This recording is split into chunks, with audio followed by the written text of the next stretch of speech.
Ebola માટે શું છે ખાસ ગવર્મેન્ટની ગાઈડલાઈન? ઇબોલામાં ભારત સરકાર અને વિશ્વ આરોગ્ય સંસ્થાના સહયોગથી એક ગાઈડલાઇન્સ નક્કી કરવામાં આવી છે. આ રોગના એક પણ દર્દી આપણે ભારતમાં જોવા મળતા નથી અને ઇબોલા વાયરસ અત્યારે ભારતમાં જોવા મળ્યો નથી. એટલે વિદેશથી આવતા જે પ્રવાસીઓ હોય એમાં ખાસ કરીને કોંગો, યુગાન્ડા જેવા જે આફ્રિકન કન્ટ્રીમાંથી આવે છે એની વિશેષ તપાસ થાય છે. ઇમિગ્રેશન ડિપાર્ટમેન્ટના સહયોગથી આપણે ઇન્ટરનેશનલ એરપોર્ટ પર ટીમ તૈનાત કરવામાં આવી છે ભારત સરકાર દ્વારા.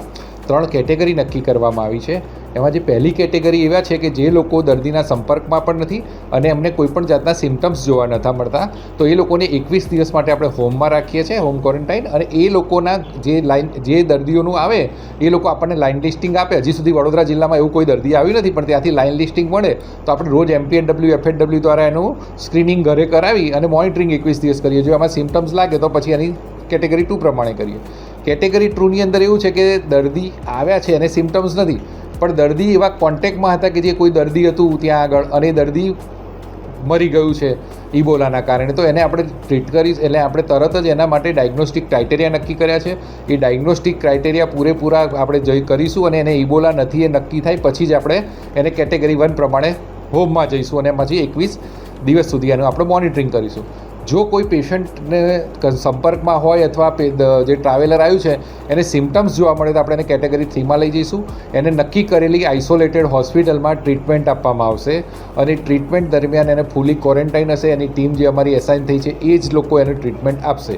એટલે 1, 2, 3 દરમિયાન કંઈક સિમ્ટમ્સ નથી અને કોઈ સંપર્કમાં નથી. બીજું સિમ્ટમ્સ નથી પણ સંપર્કમાં હતા અને ત્રીજું સિમ્ટમ્સ છે અથવા સંપર્કમાં પણ હતા, તો એને આપણે આ 3 કેટેગરી પ્રમાણે કરીએ છીએ.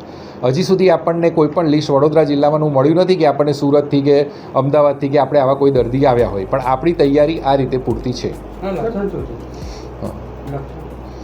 ઇબોલા વાયરસના લક્ષણમાં યુઝ્યુઅલી તમારે જોવા મળે છે કે સિવિયર પેઇન જોવા મળે છે, મસલ એક્સ જોવા મળે છે, તમારે એકદમ દુખાવો નહીં જોવા મળે છે અને એની બીજી સારી જે સાથે બ્લડ ડિસ્ક્રાઇસિસ થાય એટલે બ્લડ ક્લોટિંગની તકલીફ થઈ શકે છે. આની અંદર જે બીજા બ્લડ ડિસ્ક્રાઇસિસ થયા હોય એ પ્રકારની થાય એટલે સિવિયરલી તમારું થઈ શકે છે, ગંભીર લોહી જામી જવાવાળું.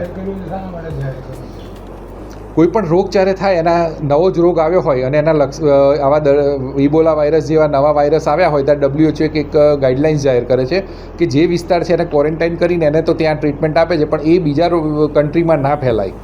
એટલા માટે આપણે એવું છે કે આપણે દરેકને મૂવમેન્ટ તો રિસ્ટ્રિક્ટ ના કરી શકીએ, પણ જે એ દર્દીમાં ત્યાંથી એ એરિયામાંથી આવે છે પણ જે લોકો દર્દી નથી, એમને સિમ્ટમ્સ નથી, એ લોકોના માટે અને આપણે એ લોકોના દ્વારા બીજામાં ના ફેલાય કોમ્યુનિટીમાં, એટલા માટે આ ગાઈડલાઇન્સ ઇસ્યુ કરવામાં આવી છે.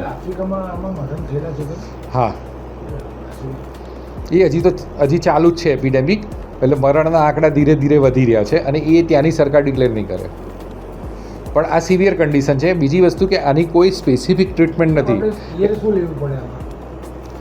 જો આની અંદર એવું છે કે આ શ્વાસોશ્વાસથી ફેલાતો નથી. જે કોરોના હતો ને શ્વાસોશ્વાસથી ફેલાતો હતો, એટલા માટે આ દર્દીના સંપર્કમાં તાવ અમે બ્લડ અથવા બોડી ફ્લુઇડ જે હોય એના તમે સંપર્કમાં આવતા હોય તો એના લીધે તમારે ફેલાય હાથ.